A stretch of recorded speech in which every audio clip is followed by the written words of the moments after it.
کیسے ہیں جنید بھائی؟ ماشاء اللہ مرحبا. فیصل عرض کر رہا ہوں سیالکوٹ سے. آپ کا روحانی علاج ہمارے ادھر سیالکوٹ میں دیکھا جاتا ہے، پسند کیا جاتا ہے. ماشاء اللہ، اللہ پاک برکت دے آپ کو. خصوصی دعاؤں کی انتظار ہے، دعا کیجیے گا. خاص طور پر کچھ مسائل ہیں، اللہ پاک حل فرمائے اور مسائل حل ہو جائیں، آسانیاں پیدا ہوں. اس کے لیے کوئی روحانی علاج بھی بتا دیجیے.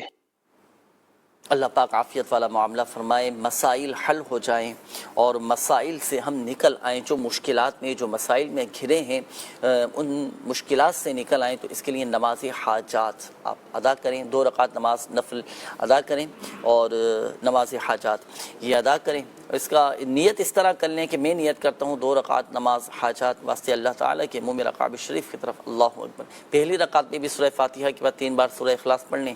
دوسری رکعت میں بھی سورہ اخلاص 3 مرتبہ یہ پڑھ لیں سورہ فاتحہ کے بعد. یوں ہر رکعت میں ایک قرآن پاک ختم کرنے کا ثواب بھی ملے گا انشاءاللہ.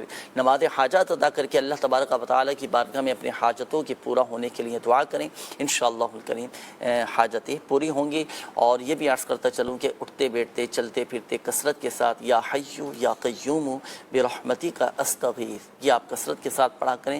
حاجتوں کے پورا ہونے کے لیے زبردست یہ ایک عمل ہے. احمد رضا نام ہے، انہوں نے کہا ہے کہ جنید بھائی رشتے والے کہتے ہیں لیکن ہمارے گھر نہیں آتے. ہمارے رشتہ داروں کو کہتے ہیں جو آپ نے وظیفہ بتایا تھا وہ بہن نہیں پڑھتی، کیا کوئی دوسرا شخص پڑھ سکتا ہے؟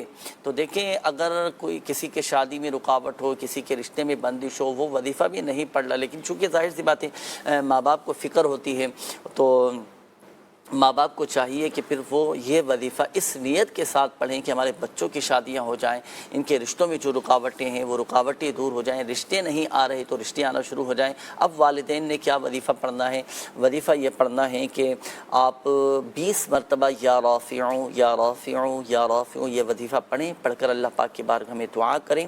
اس نیت کے ساتھ یہ وظیفہ پڑھیں کہ رشتے آنا شروع ہو جائیں، بچوں کی شادیاں ہو جائیں. پھر یہ وظیفہ ماں باپ کر سکیں. وظیفہ پڑھنے کے بعد پھر گڑ گڑا کر اللہ پاک کی بارگاہ میں دعا کریں.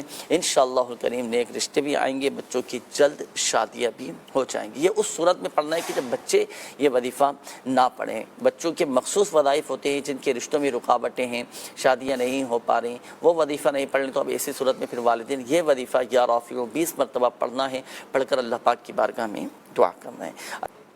اچھا، یہ ایک اور میسیج ہے کہ اگر کسی کو قبض کی شکایت رہتی ہو تو اس کا کوئی وظیفہ بتائیں. 7 مرتبہ یا عظیم پڑھ کر پانی پر دم کر کے پی لیں.